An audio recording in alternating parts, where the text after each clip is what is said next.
پہلی چیز کہ جب بچہ پیدا ہوتا ہے تو اس کی ناف ماں کی آنت سے جڑی ہوئی ہوتی ہے، لیکن ہمارے حضور صلی اللہ علیہ وآلہ وسلم کی ناف ماں کی آنت سے بالکل الگ تھی۔ دوسری چیز کہ جب بچہ پیدا ہوتا ہے تو اس کے ساتھ بہت زیادہ گندگی نکلتی ہے، لیکن ہمارے آقا صلی اللہ علیہ وآلہ وسلم جب پیدا ہوئے تو اندر سے غلاظت کا ایک قطرہ بھی نہیں نکلا۔ تیسری چیز کہ جب لڑکا پیدا ہوتا ہے تو اس کا خطرہ نہیں ہوا ہوتا، لیکن ہمارے پیارے آقا صلی اللہ علیہ وآلہ وسلم جب پیدا ہوئے تو آپ صلی اللہ علیہ وآلہ وسلم کا ماں کے پیٹ کے اندر ہی ختنہ ہوا تھا،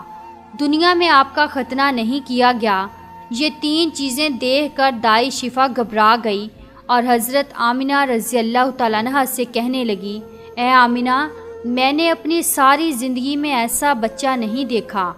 حضرت شفا نے حضور صلی اللہ علیہ وآلہ وسلم کو اپنی گود میں لے کر ایک طرف زمین پر لٹا دیا۔ دائی شفا نے جیسے ہی حضور صلی اللہ علیہ وآلہ وسلم کو زمین پر لٹایا تو حضور نبی کریم صلی اللہ علیہ وآلہ وسلم نے ایک جھٹکے سے کروٹ بدلی اور گھٹنے ٹیک کر سیدھے سجدے میں چلے گئے۔ یہ دیکھ کر حضرت آمنہ رضی اللہ تعالیٰ عنہ کی حیرانی کی انتہا نہ رہی۔ پورے 15 منٹ تک حضور نبی کریم صلی اللہ علیہ وآلہ وسلم سجدے میں رہے اور پھر اپنا سر اٹھا کر آسمان کی طرف انگلی سے اشارہ کیا اور ساری دنیا کو بتا دیا کہ اے لوگو، اس دنیا کو پیدا کرنے والی ذات صرف اللہ ہی کی ہے۔ حضرت آمنہ رضی اللہ تعالیٰ عنہ فرماتی ہیں کہ میں نے اپنے بچے کو اپنی گود میں لیا تو اچانک کیا دیکھتی ہوں کہ آسمان کے تارے زمین کے قریب ہوتے چلے جا رہے ہیں، اور پھر اچانک ایک بادل کا سایہ میرے کمرے کے اندر آیا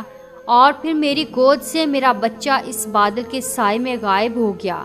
اس بادل کے اندر سے ایک آواز آنے لگی، اے جبرائیل علیہ السلام، اس بچے کو ساری دنیا کے چکر لگواؤ، سارے نبیوں کی خوبیاں دو،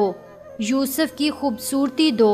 اسے ایوب کا صبر دو، اسے ابراہیم کی دوستی دو، اسے داؤد کی میٹھی زبان دو۔ اور پھر حضرت آمنہ رضی اللہ تعالیٰ عنہ فرماتی ہیں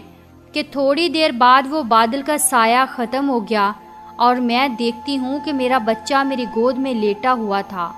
صبح ہونے والی تھی۔ دائی شفا نے باہر نکل کر حضور صلی اللہ علیہ وآلہ وسلم کے دادا حضرت عبد المطلب کو خوشخبری سنائی اور کہا، اے عبد المطلب، تجھے پوتا مبارک ہو۔ یہ سن کر رات بھر کے جاگے حضرت عبد المطلب کی ساری تھکن جیسے ایک پل میں ختم ہو گئی ہو، اور وہ اتنا زیادہ خوش ہوئے کہ ان کی آنکھوں سے آنسو بہنے لگے، اور دائی شفا سے کہا کہ جلدی سے مجھے میرا پوتا لا کر دو۔ دائی شفا جیسے ہی حضور صلی اللہ علیہ وآلہ وسلم کو باہر لے کر آئی تو نظر پڑتے ہی سب کے ہوش اڑ گئے۔ اس قدر خوبصورت بچہ آمنہ کے گھر میں پیدا ہوا ہے۔ سارے چچا بھی اپنے بھتیجے کو دیکھ کر